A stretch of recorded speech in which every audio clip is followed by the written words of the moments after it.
Hello friends, എല്ലാവർക്കും എൻ്റെ ചാനലിലേക്ക് സ്വാഗതം. അങ്ങനെ ആ വാർത്ത സത്യമായിരിക്കുകയാണ്. ഫുട്ബോളിൻ്റെ രാജാക്കന്മാരായ മെസ്സിയും സംഘവും 2025 കേരളത്തിൻ്റെ മണ്ണിൽ പന്ത് തട്ടാനെത്തുകയാണ്.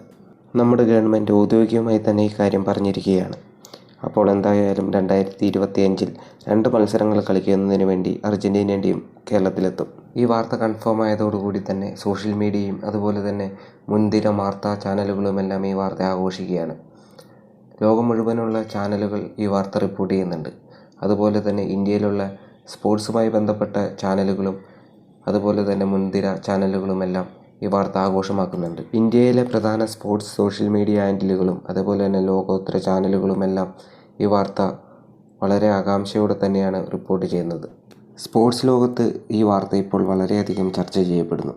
നമ്മുടെ കേരളവും അതിനൊപ്പം തന്നെ ചർച്ച ചെയ്യപ്പെടുന്നത് എന്നത് വലിയൊരു കാര്യം തന്നെയാണ്. ഇങ്ങനെ ലോകം മൊത്തം ഈ വാർത്ത ആഘോഷമാക്കുന്ന സമയത്ത് നമ്മുടെ കേരളത്തിലെ ചില സോഷ്യൽ മീഡിയ അക്കൗണ്ടുകളിൽ നിന്നും ഇതിനെതിരെ നെഗറ്റീവായിട്ടുള്ള കാര്യങ്ങളാണ് പുറത്തേക്ക് വരുന്നത്.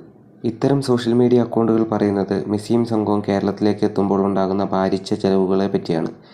ഈ ചെലവിനായി ഉപയോഗിക്കുന്ന പണം നമ്മുടെ കേരളത്തിലെ ഗവൺമെൻറ് ഇവിടുത്തെ ഫുട്ബോൾ ഡെവലപ്മെൻറ്റിനും അതേപോലെ തന്നെ മറ്റ് സ്പോർട്സ് ഡെവലപ്മെൻറ്റിനും വേണ്ടി ഉപയോഗിക്കണമെന്നാണ് ഇവർ പറയുന്നത്. അതുമാത്രമല്ല, മെസ്സിയും സംഘവും കേരളത്തിൽ വന്ന് വെറുതെ അങ്ങോട്ടും ഇങ്ങോട്ടും നിക്കറിട്ട് ഓടിക്കഴിഞ്ഞാൽ കേരളത്തിന് ഒരു ഗുണവും ലഭിക്കുന്നില്ല എന്നും ഇവർ പറയുന്നു.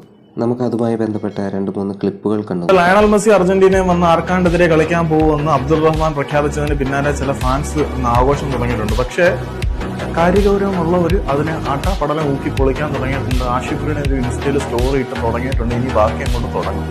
ഇവിടെ മെസ്സി നിക്കറിട്ടുകൊണ്ട് വന്ന് അങ്ങോട്ടും ഇങ്ങോട്ടും 2 റൗണ്ട് ഓടിയെന്ന് പറഞ്ഞു. അല്ല, നന്നായിട്ട് ആത്മാർത്ഥമായിട്ട് എഫക്റ്റീവായിട്ട് കളിച്ചു എന്ന് പറഞ്ഞു. ഇവിടെ ആർക്ക് എന്ത് പ്രയോജനമാണ്?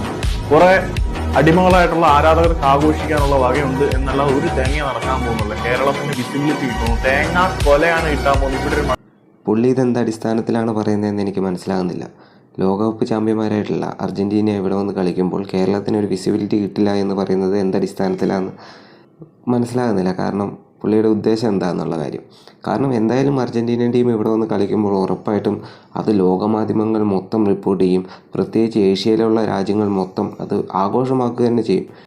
ഏഷ്യ എന്നുള്ള ഇത്രയും വലിയ ഭൂഖണ്ഡത്തിൽ തന്നെ അർജന്റീനൻ ടീം വന്ന് കളിക്കുന്നത് വളരെ കുറവാണ്.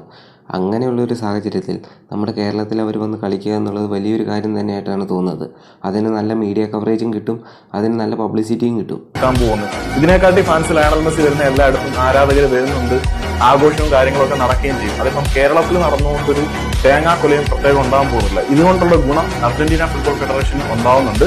പിന്നെ അർജന്റീനയ്ക്കെതിരെ കളിക്കാൻ പോകുന്ന ടീമിന് അത്യാവശ്യം ക്യാഷും കാര്യങ്ങളും കിട്ടും. ഇന്ത്യക്കെതിരെയാണ് മത്സരം നടക്കുന്നത് എന്ന് യുവമാർ സ്വപ്നം കാണത്തുള്ളൂ. എനിക്ക് തോന്നുന്നില്ല ഇന്ത്യക്കെതിരെ കളിക്കുമെന്ന്. പുള്ളി പറയുന്ന ഒരു കാര്യത്തിനോട് ഞാൻ യോജിക്കുകയാണ്. ഇന്ത്യൻ ടീമിനെതിരെയാണ് അവർ കളിക്കുന്നതെങ്കിൽ അത് വളരെ നന്നായിരിക്കും. കാരണം ഇന്ത്യൻ ഫാൻസിനും അതേപോലെ തന്നെ ഇന്ത്യൻ പ്ലേയേഴ്സിനും അത് നല്ലൊരു എക്സ്പീരിയൻസ് ആയിരിക്കും. പുള്ളി പറഞ്ഞ ഈ ഒറ്റ കാര്യത്തിനോട് മാത്രമാണ് എനിക്ക് യോജിപ്പുള്ളത്. ബാക്കിയുള്ള കാര്യങ്ങളോടൊന്നും എനിക്ക് യോജിപ്പില്ല. ശരിയാണ്, ഇന്ത്യൻ ഫുട്ബോളും അതേപോലെ തന്നെ കേരള ഫുട്ബോളും എല്ലാം ഡെവലപ്പ് ആവണം. അതിന് അടിസ്ഥാന സൗകര്യങ്ങൾ ആവശ്യമാണ്. ഇനിയും നല്ല രീതിയിലുള്ള അടിസ്ഥാന സൗകര്യങ്ങൾ ചെയ്തു കൊടുത്താൽ മാത്രമാണ് അത് ഡെവലപ്പ് ആവുള്ളൂ. നമ്മുടെ കേരളത്തിലടക്കം നല്ല ടാലൻ്റുള്ള ഇഷ്ടംമാതിരി പിള്ളേരുണ്ട്. അവരൊക്കെ ഡെവലപ്പാക്കി എടുക്കണമെങ്കിൽ അടിസ്ഥാന സൗകര്യങ്ങൾ നല്ല രീതിയിൽ തന്നെ ചെയ്തു കൊടുക്കണം. അല്ലാതെ ലോകോത്തര നിലവാരത്തിലുള്ള ഒരു ടീം നമ്മുടെ നാട്ടിൽ വന്ന് കളിക്കുമ്പോൾ അവരെ എതിർക്കുകയല്ല ചെയ്യേണ്ടത്.